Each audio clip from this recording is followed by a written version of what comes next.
I watched a lot of movies, and I was really big into visualization. And I always equated working out to struggle. And I struggled my whole life, but I ran from it. So I started realizing, man, I gotta start facing the struggle, and I gotta be mentally strong for the struggle. So that's why I started coming up with like, I'm training for life. Mentally, I'm training for life. I'm not training for like, to lift 400 pounds. And I found out on my own pretty much, is that through discipline, through self-discipline, through repetition, through tons of repetition of the same thing that you don't want to do, and that's the key thing. Through repetition of things you don't want to do, you develop mental, like an armor for your mind. You start to armor your mind, because your mind's like, okay, we suffer every day. It's what we do. We do stuff that sucks every day, so then when the suck stuff comes, you're ready for it. And that's how I started coming up. You know, I just started being very uncomfortable, and now it's like just a way of life. I mean, I don't know if people believe in God or what. I don't care what you believe in. There's been this unrelenting voice in my head. We all have this voice. It's the right or wrong voice. And a lot of times that voice guides us into comfort. And my voice guided me into comfort a lot. But I have this other voice I heard my whole life saying, hey, motherfucker, what are you doing? Nah, man, we gotta go over here.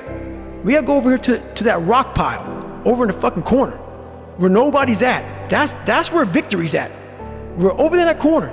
So this voice was giving me all these answers. Now, I wasn't a real smart kid growing up, but I had this crazy voice in my head saying, over there is where the fucking answers are. And I didn't want to listen to it, because over there was pain. Over there was me looking in the mirror. Over there was me being accountable for all these things that went through my life. Even though people put them on me, it's now mine to own. And I didn't want to go over there by myself, but I had to, and this voice was guiding me there. It's God, whatever you want to call it, but that's what it was in me. I was a character. I was trying to find myself through a character. I was making different hairstyles and sagging my pants, and I was off. I was off, man. I was a clown. I was a clown, and I was like, this is not where you're supposed to be in life, man. And it's ugly when you look in that dirty mirror and you're trying to do a new hairstyle to go to school.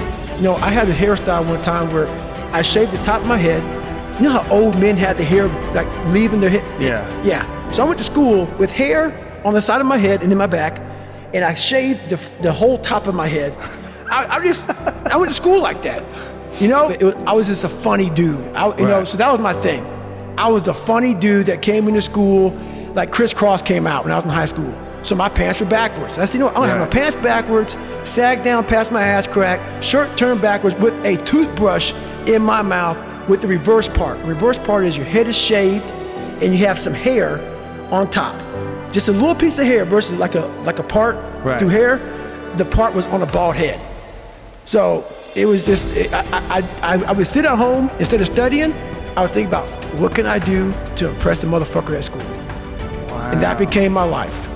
And that it's a long road to hoe to get to the guy who says, now, you don't ever smile on any podcast, you look so serious. I look at that shit, I'm like, you motherfuckers have no idea who I am, where I've come from to get here today.